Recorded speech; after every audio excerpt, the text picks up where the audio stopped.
Nice to meet you. Yes, my name is Ulrike. I'm co-founder and head of science and development at Reefs. Coral reefs harbor about a quarter of all life in the oceans. But yet this most biodiverse ecosystem on our planet is about to go extinct. And the major causes for that are pollution, overfishing, and climate change that we've heard a bit about today already. The problem is that when the live coral cover dies down, the underlying structural framework of the reef loses most of its three-dimensional complexity. And that's really a problem because a lot on the reef is dependent on this three-dimensional structure, such as the biodiversity. So we're losing most of the biodiversity in the reef, leading to this downward spiral from which the reef has hardly any chance to recover. And when the reefs break down, when that structure breaks down, beaches and coastlines erode, fisheries collapse, and the ocean's balance itself is at risk. Because coral reefs are really the kindergartens of the oceans. Losing them means speeding up the extinction of species dramatically. Our mission is to regenerate degraded coral reefs at a global scale. At Reefs, we rebuild coral reefs sustainably, scientifically, and with artistic vision. And this is our first prototype. It's 3D printed from clay, actually. And we can stack these modules underwater in any shape we like, really to play with the currents, with the flow conditions, and adapt them to the local topography. The surfaces of our bricks are scientifically designed to help baby corals settle down from the water column and grow, to replenish their populations and help coral adapt. And that hollow resource-saving design of the bricks creates new habitat, new homes for thousands of different reef animals. And we've actually built our first prototype in September last year in the Caribbean, in San Andres Island, Colombia. It was a lot of fun, and with very strong local support by the Ministry of Environment, Conservation International, some local NGOs, we built this in less than 10 days. And, oh, that's loud, I'm sorry. Just a month, that's about a month later. Lots of fish had already taken over the structure. Fish love structure, and to be fair, they always come first. We had fish that moved in on day one, and they're still there. Lots of different fish. And guess how happy we were when we saw that little baby octopus moving in, just about a week after this was built. Maybe I'm also a nerd, but that's okay. And this is after 3 months. So this was taken in December. You can see it's already starting to get overgrown. It's taking on the color of the natural reef. And we've measured fish biodiversity here after 3 months, and it had already approached that of the natural reef. And that was really a good sign for us, because this reef is our first huge experiment, kind of. And we're actually going back at the end of March to take a lot of data. Also on the integrity of the reef, biodiversity, fish biodiversity, we're taking genetic measurements.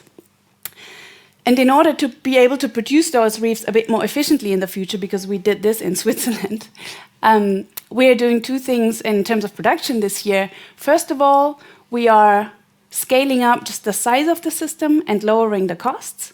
And then we're standardizing and mobilizing our production pipeline so it can easily be replicated all around the world. And while Marie is doing that, you'll see her later, we're in the cinema. Yeah, she has pink arms. While Marie is doing that, I am developing ways to quantify the biodiversity that these reefs are regenerating. And that brings me to our business model. Because we don't want the future of the planet to be dependent on donations forever, right? And this sounds very much like donations. So here's an idea. And I'd really love to hear your thoughts. Maybe later over dinner. We're here until 9, and we're in the cinema, so come and visit us. I'd really love to hear your idea because this is fairly new. We will develop quantified biodiversity credits that directly fund the rebuilding of such a reef. And then by making that positive biodiversity impact measurable, we also make it marketable.